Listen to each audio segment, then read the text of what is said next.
Wala ka ba na-observe doon na nagpa-practice doon? Kasi sabi nga na si DJ, nakapulot pa sila ng mga seals na ginamit sa rehearsal.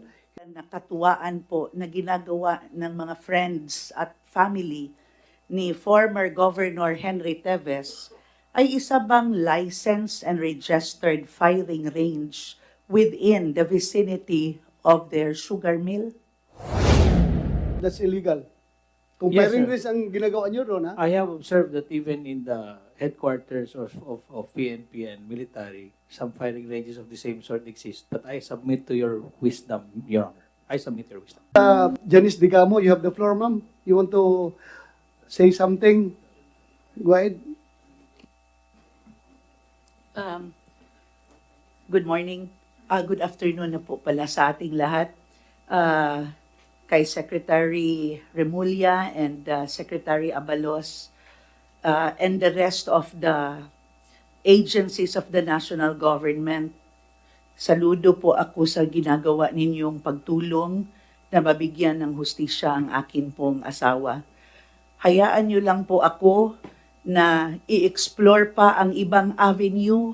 Hindi ko po intensyon na maliitin ang ginagawa ninyo dahil na-impress at na-amaze ako sa mga ginagawa ninyo na ma-discover at I can see it that you try so hard to help the governor and to give justice to my husband. Pero hayaan niyo po ako na gawin ko bilang asawa ng aking nawalang napaslang na partner po ang aking asawa na i-explore lahat ng avenue kung saan talaga namin makamit ang hustisya, kung ano sa tingin namin makakatulong na makamit ito.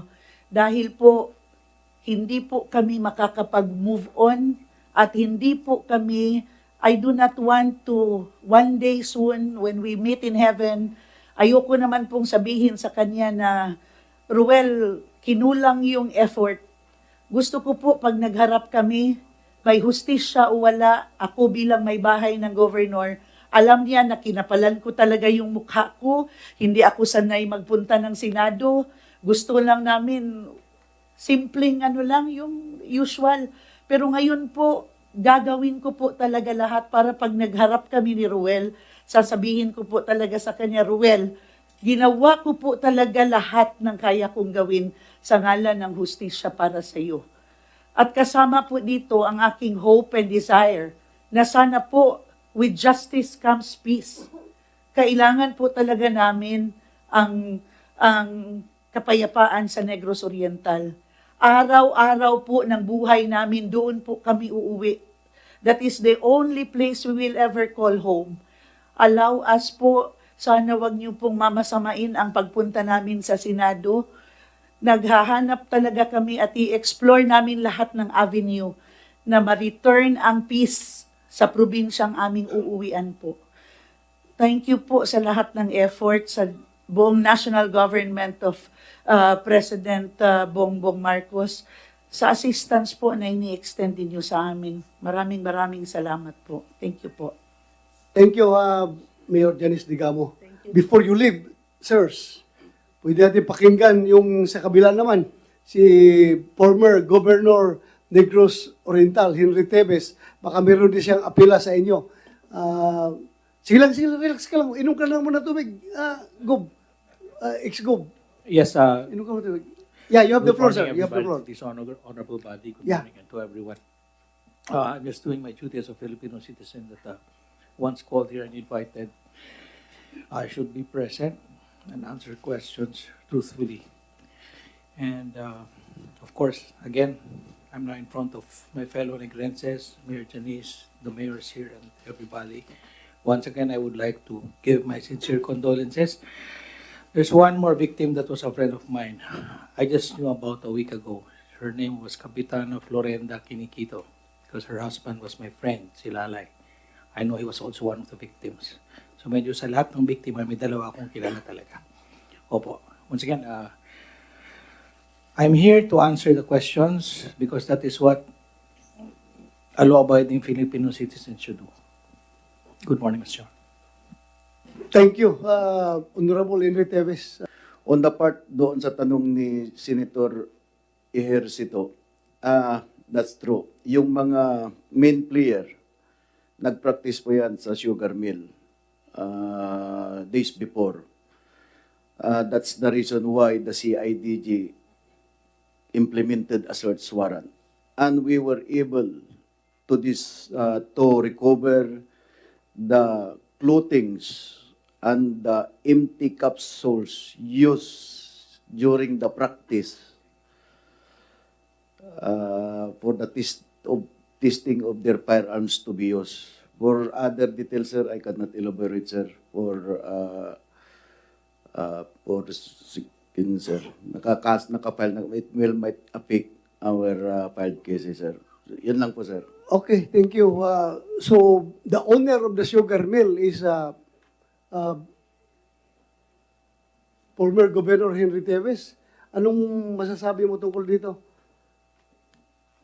You are here to answer questions. So, Yes, tanungin just to kita, ano masasabi mo? clarify, Tolong is owned by HJ Corporation, in which I own 10%, and I run it as president. So, you are the president. Yes, I'm the president of 2 sugar mills. That's one in Tolong and one in Bukay. So, It's run as, by as president, both has managements. yeah, tanungin And kita, I as run- president, wala ka ba na-observe doon, na nagpa-practice doon? Kasi sabi nga na si DJ, nakapulot pa sila ng mga seals na ginamit sa rehearsal. Hindi So mo far, may na-observahan? nakikita akong mga, in the past, meron namang nagpapaputok to ng katuwaan, but wala akong nakita nagpa-practice. But that was November, December, mga ganun. But after that, Katuwaan. When you say katuwaan, Honorable Teves, meron ano kasi ibig sabihin doon nun? dating parang makeshift na parang may, Makeshift. alam mo yung parang may cliff na ganyan.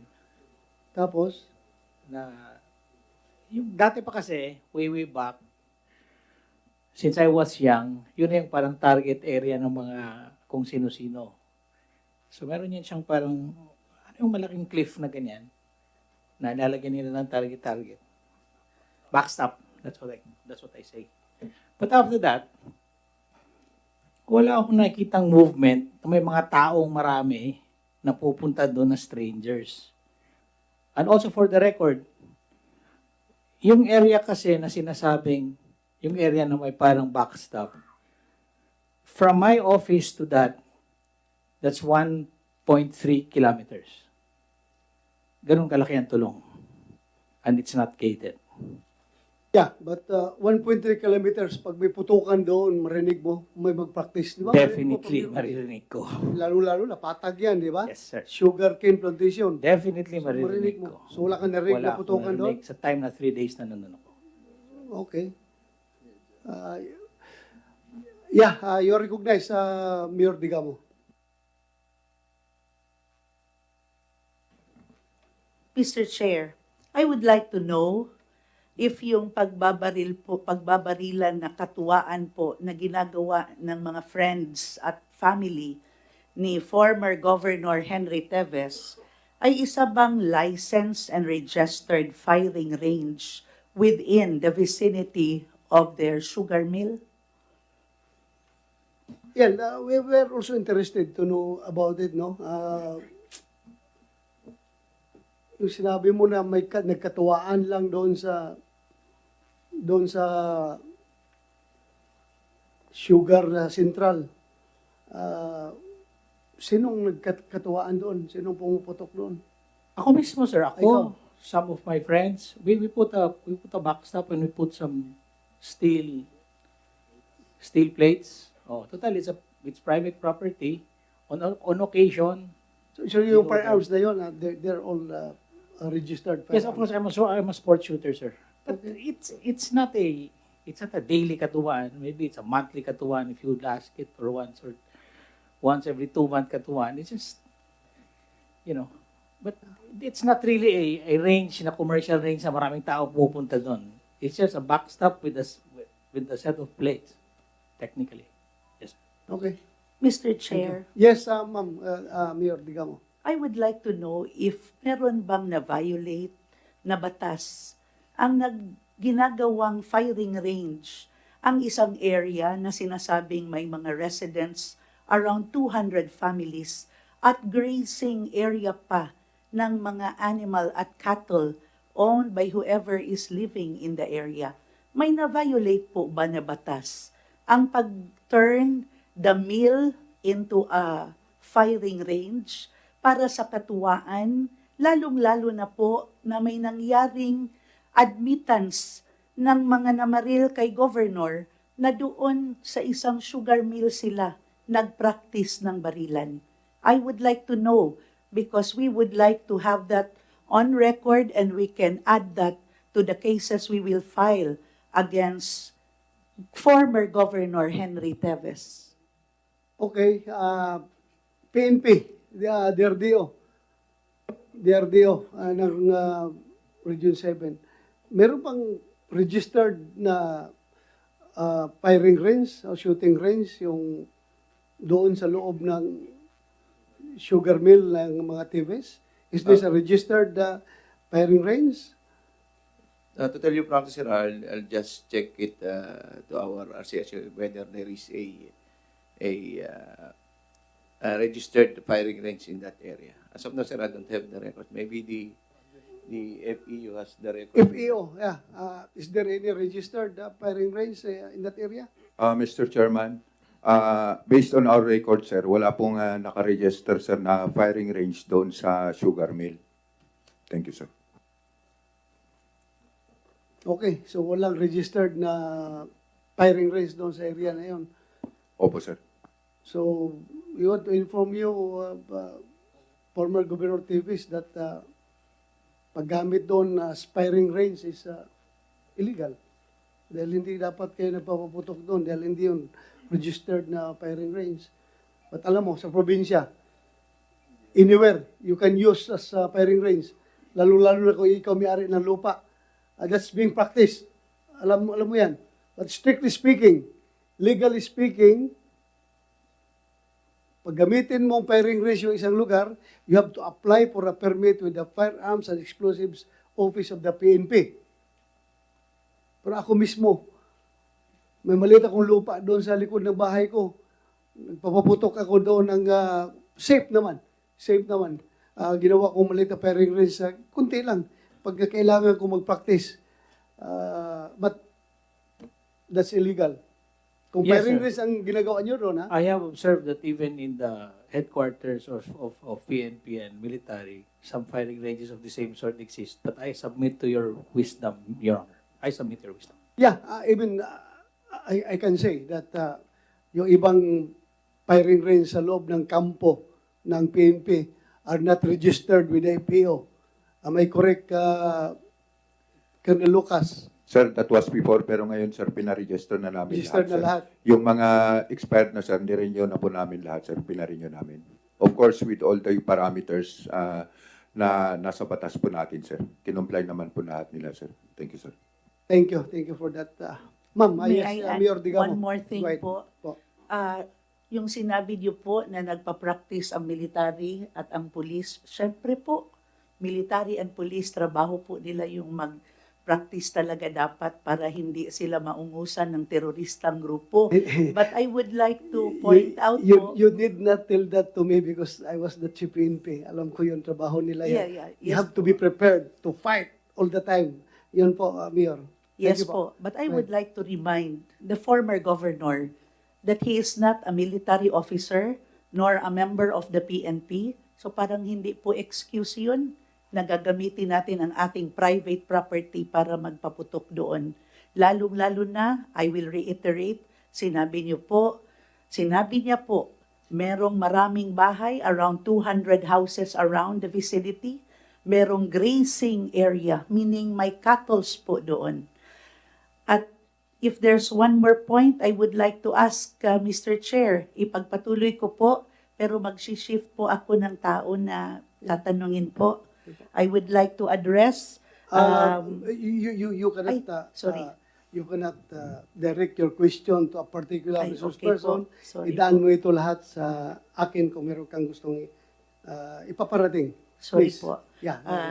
This is my first time here Yeah, in the Senate. We understand. But We understand. my question po is, it was mentioned a while ago that a certain Go, who bought 3 vehicles na ginamit sa pagpaslang ng asawa ko. Iisang tao lang po ang nakabili. I would like to know because Director De Limos po said that si Director De Limos ba yung nag-file na daw ng kaso dito sa tao na, you know, the owner of the vehicles used by the gunmen. I would like to know po sana, Sir, Mr. Chair, if yung kaso po ba na final yung conspiracy theory po, yung parang may nag-conspire sa multiple murder na nangyari sa husband ko.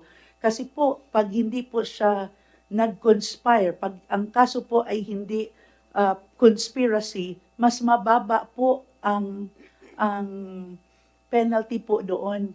But looking at all the angles to what happened to the governor and how the crime was committed, makikita po talaga natin na kung nagpahiram itong si Go ng 3 sasakyan, dapat conspirator po siya sa krimen na nangyari sa asawa ko.